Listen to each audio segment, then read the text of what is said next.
What's up, Anthony? Just wondered what you thought might translate over from the matchup that you just had. You obviously had quite a strong individual game against Phoenix, and now you got LeBron back. Just wondered what that film showed you about the way that this team matches up for you and how that affects the scouting report overall. We got two guys who, um, the head of snake. You got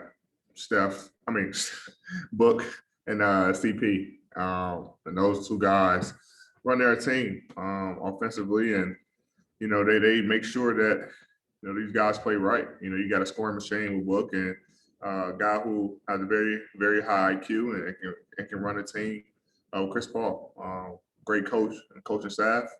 They got a lot of players around them that make their team a great team. So, what we did in game 3, our last game against them, we just came out the gates, defending and rebounding and running, playing our style of basketball. And, if we able to do that and hold, their free throw attempts, they're the best mid-range shooting team, the best shooting team, but also the best mid-range shooting team and 3-point shooting team. So and free throw shooting team. So we got to be able to limit those free throw attempts, those mid-range attempts, and if they are mid-range, make it contested.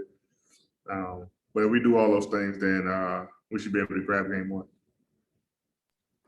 How good? AD, it seemed like the team agreed after last game that you guys didn't bring the urgency you needed right away to compete with the Warriors in that first half. What did you take away from watching the film of that game over?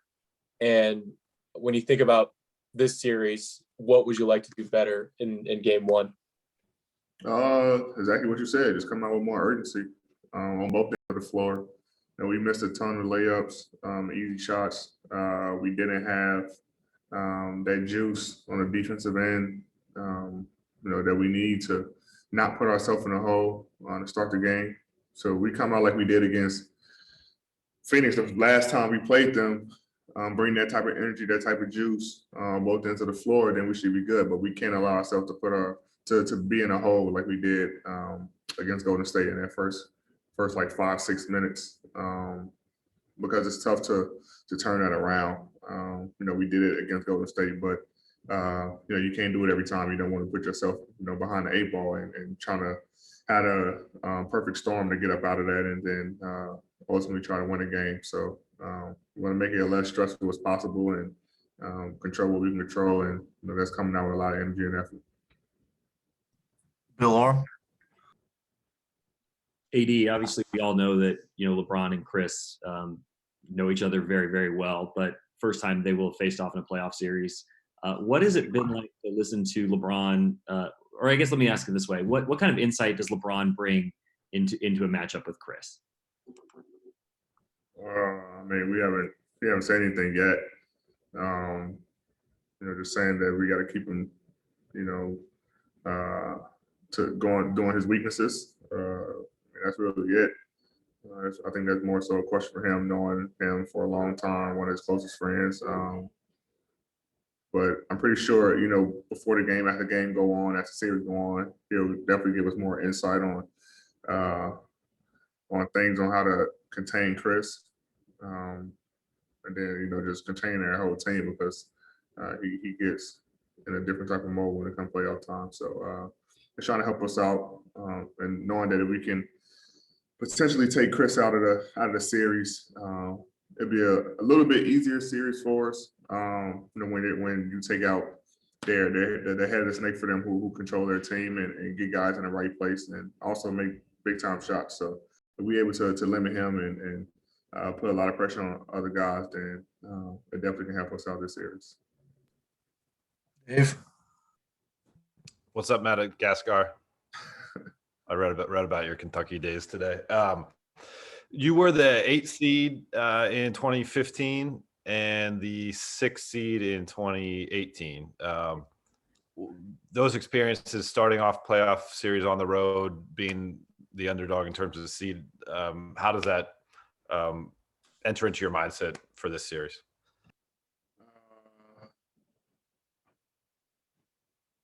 You got to steal game one. You got to steal home court advantage. Wasn't able to do it in either of those times I went to playoffs, but I think if you on the road, it puts a lot more pressure on the higher seed. You know, on a team who has home court advantage, and if you're able to steal that, then you know it's a better sign for you, and you just got to take care of business at home. So, you know, our mindset is to take game one and take that home court advantage, and it can benefit us in the end.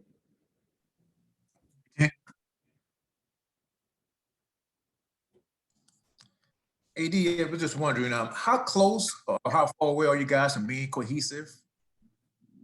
I think we're pretty close. I mean, every day we're talking things out. We're watching the film together. We're learning each other on the floor. It's going to take time because we haven't had that much game time together. Excuse me, coaches gave us a stat that they're starting five with Phoenix is starting five. It's the number one 5-man unit statistically in the NBA. So,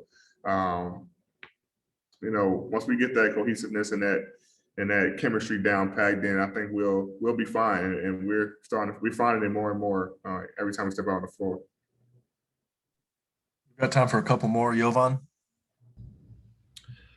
Hey, AD, you mentioned the mid-range shooting with Phoenix, and they're kind of unorthodox in that you see a lot of times now guards are pulling up, taking step back threes, but they're very mid-range heavy. What type of challenge is that defending the pick and roll when they're more so looking to get into the mid-range versus at the three-point line?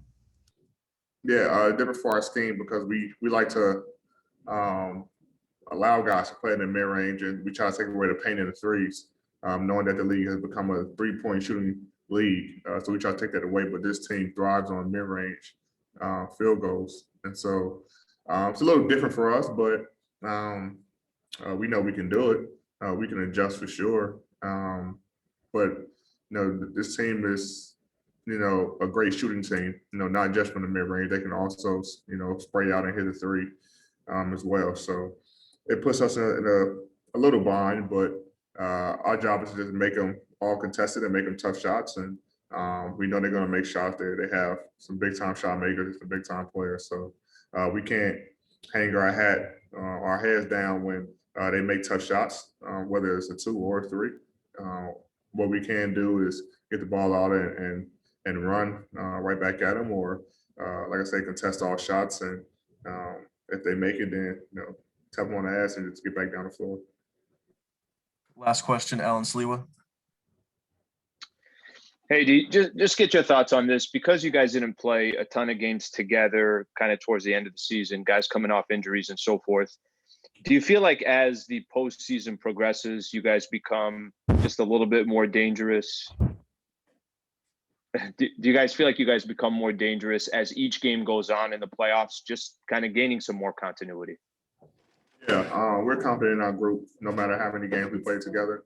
We got a lot of individual players who can hold their own and have been able to progress and learn each other from the start of the season. And, you know, obviously as more games we play with each other, we're able to learn more about each other and get familiar with each other. But just because we haven't had many games with each other doesn't, you know, we're not a team who you know, scared or not confident in ourselves. You know, we're a confident group, no matter who's on the floor or how much time we have with each other. So, like I said, we're continuously learning each other and figuring things out on the floor, and we're going to continue to do it while getting wins.